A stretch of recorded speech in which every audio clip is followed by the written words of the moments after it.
Good morning and welcome back to the Lynn Lowdown. I'm Dani Vittori, and today we have on the chair of the Lynn Public Arts Commission and the Community Affairs and Outreach Coordinator for the Office of Mayor Nicholson. Thanks for joining us today. Thanks for having us. So would you mind just quickly introducing yourselves and saying a little bit about your roles? Sure. So I'm Joanna Cacciola. I am the recently elected chair of the Lynn Public Arts Commission. Perfect. My name is Sarita Ago. I work for Mayor Nicholson. I do community affairs, and I am the outreach coordinator. So we're here today to talk a little bit about the Public Arts Commission. So for anyone who maybe isn't super familiar with that, would you mind giving a little overview of kind of your main goals, what you do?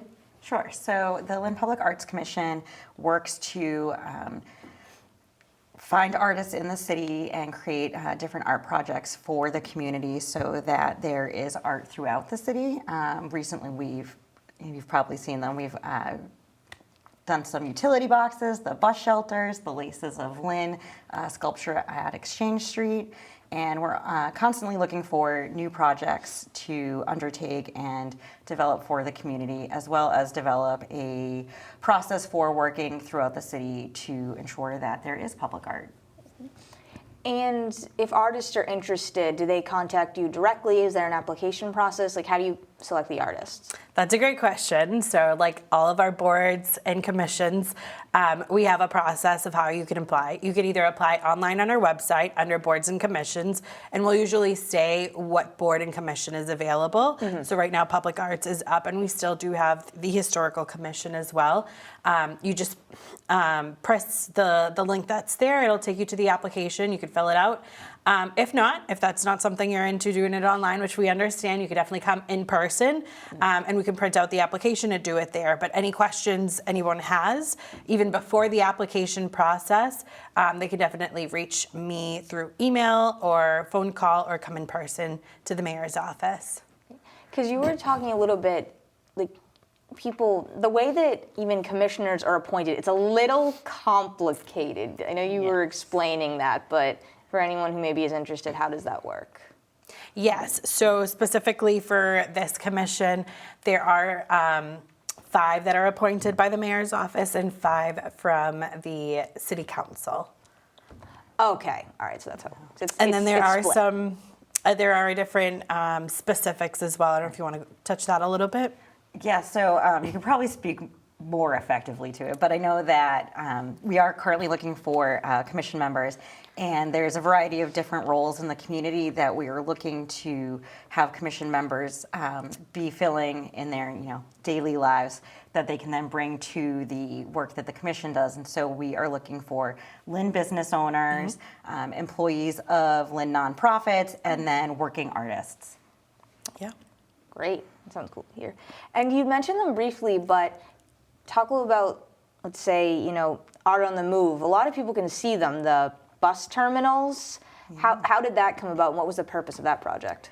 So the Art on the Move project was a really big undertaking. It took several months. We worked, the Lynn Public Arts Commission, with City Hall, worked with ITDP, and obviously the MBTA, because they own the bus shelters, to develop the project. And then we identified 7 bus shelters on the, like in a strip area, similar to what we did with the utility boxes, so that there's sort of a lot of art in a specific area that's all connected on this theme of transportation and movement, but emphasized on the Lynn landscape. And it was a really big project with lots of different partners, and we put out a call for art, reviewed all of the different artists that applied, their proposed projects, and then the commission came together, discusses them, and voted.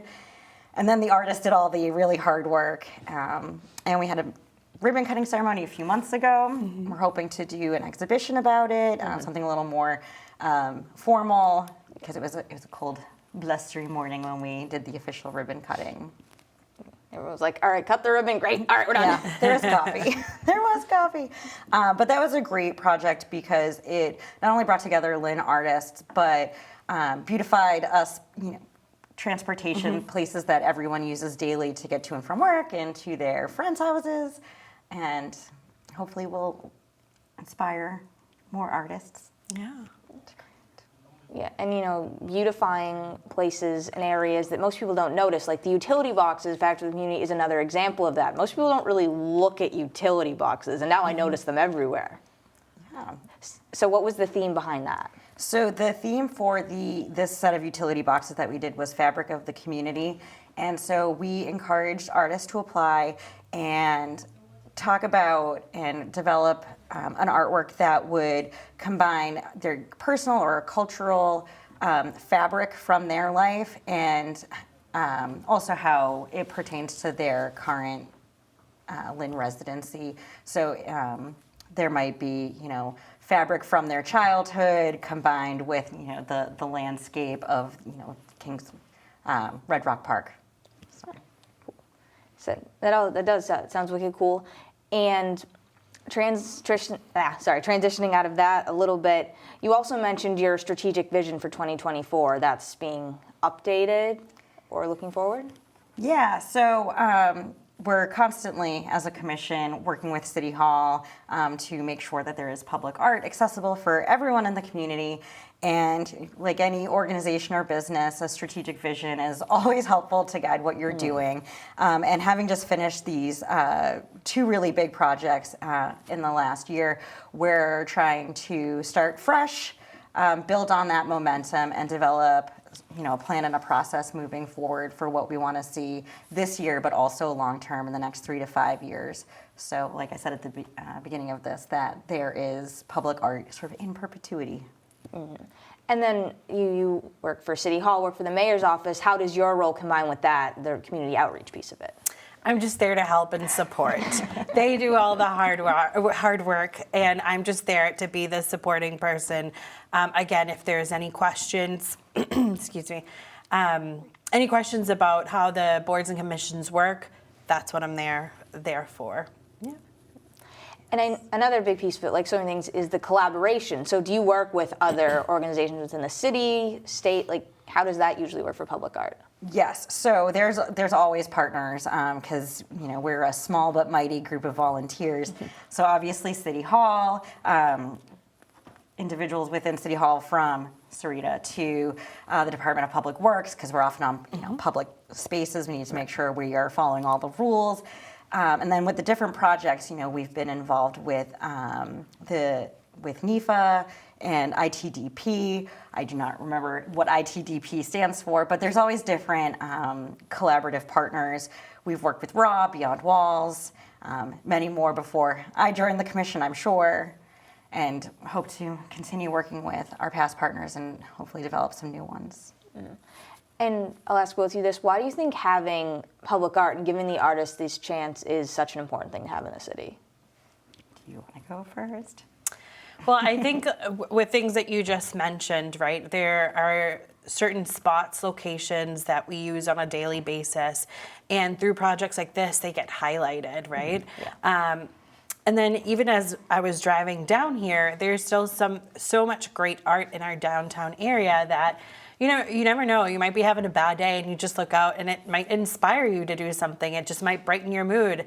And then there's also a sense of community to it where, you're putting a part of yourself towards your community to make it beautiful. And it brings this form of community where you can identify with someone and where you can take part into it, and it just makes it your own. So we love to see that. We love to be a part of that, and I think this is why this is so important.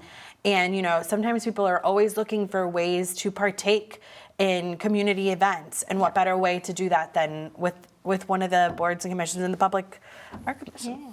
Yeah, definitely. So I've long been an advocate for art in public spaces. Having an arts background, I think art's really important to community development, and just creating relationships.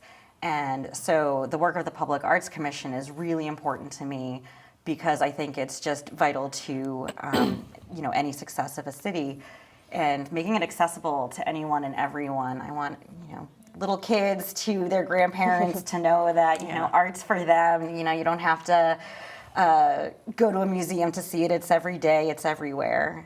And then hopefully inspire a bunch of them to become artists, because without them, it'd be a very boring visual landscape. Yes. And for someone who doesn't have like an art bone in their body, I appreciate it very much. So I have a little bit of artistic stuff, but not in that sense, more in the technological sense. And before we wrap it up, I just want to ask, you do have meetings, they're Zoom, but they are open to the public. So when do those occur? Yes, so we as a commission meet on the first Thursday of the month from 6 to about 7:30. We try to keep them short and sweet because we know everybody's got other things they want to do with their time.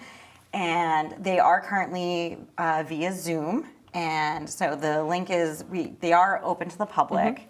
And hopefully someday we'll be able to meet again in person, but Zoom is just so great. It really works well for everybody's busy schedule. So I think you can reach out to Sarita to get the link if you want to attend as a community member. yes, absolutely. Any of those questions, please come my way. And then they do appear on our website afterwards. Yes. Great. That's great to know. And I do have to wrap up in a moment, but is there anything else that I didn't mention that either of you wanted to talk about? I think you covered it all. All right. Great. That's what I like to hear. I know I always love covering the events put on by the Public Arts Commission. It's amazing to see. And I want to thank both of you for coming on to highlight that. Thank you again for having us. Of course, anytime. And once again, I'm Dani Vittori. This has been the Lynn Lowdown, and we'll see you next week with more guests.